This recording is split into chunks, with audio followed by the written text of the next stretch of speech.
केंद्रीय मंत्री नितिन गडकरी ने एक बार फिर अपने बयान से दिल्ली की सियासत को हवा दे दी है। उन्होंने एक कार्यक्रम में कहा कि उन्हें एक नहीं कई बार प्रधानमंत्री बनने का ऑफर मिला है।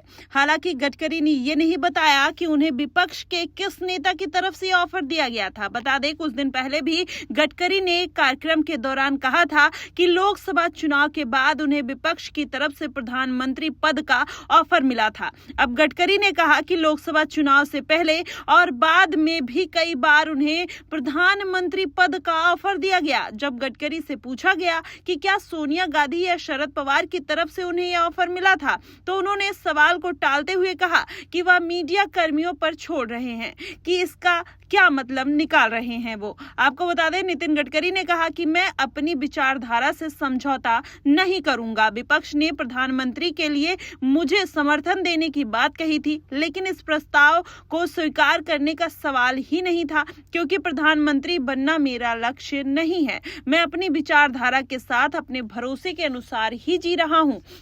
आपको बता दें, नितिन गडकरी इससे पहले भी विपक्ष की तरफ से आए दिन ऑफर का जिक्र कर चुके हैं। नागपुर के एक कार्यक्रम के दौरान गडकरी ने कहा था कि मैं किसी का नाम नहीं लेना चाहता, लेकिन एक व्यक्ति ने मुझसे कहा कि अगर आप प्रधानमंत्री बनने जा रहे हैं तो हम आपका समर्थन करेंगे। मैंने कहा कि मेरा समर्थन आप क्यों करोगे, मैं आपका समर्थन क्यों लूं? प्रधानमंत्री बनना मेरे जीवन का लक्ष्य नहीं है। मैं अपने विश्वास और संगठन के प्रति वफादार हूं और मैं किसी भी पद के लिए समझौता नहीं करने जा रहा हूं, क्योंकि मेरा विश्वास मेरे लिए सबसे ज्यादा महत्वपूर्ण है। मुझे लगता है कि यह विश्वास ही भारतीय लोकतंत्र की सबसे बड़ी ताकत है। लेकिन नितिन गडकरी भले ही कुछ कहे, इसके साथ ही अगर देखा जाए तो भारतीय जनता पार्टी में नितिन गडकरी का जो कद और ओहदा है, कहीं ना कहीं वो बेहद बड़ा है। लेकिन अगर देखा जाए तो शीर्ष कमान के कुछ नेतृत्व और कुछ नेताओं से नितिन गडकरी की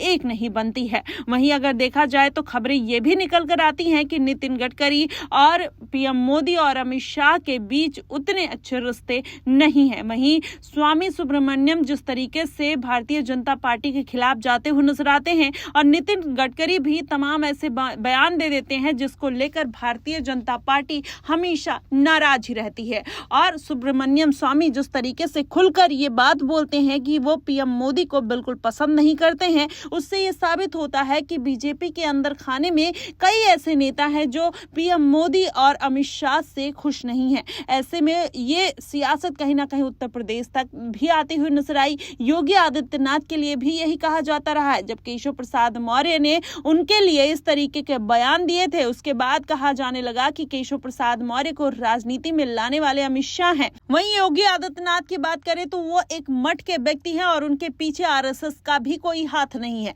ऐसे में माना यह जा रहा है कि नितिन गडकरी और योगी आदित्यनाथ और स्वामी सुब्रमण्यम कहीं ना कहीं पार्टी से अलग थलग महसूस कर रहे हैं। क्या ये जो पूरा हलचल देखने को मिल रहा है, क्या नितिन गडकरी आने वाले दिनों में बगावत कर सकते हैं? हालांकि उन्होंने अपना एक रुख साफ कर दिया है कि वो पार्टी के विरुद्ध कभी नहीं जाएंगे और उनका जो काम है वो आगे चलकर भी करते रहेंगे। लेकिन देखना दिलचस्प होगा कि राजनीति में किस तरीके के समीकरण बदलते हुए नजर आते हैं।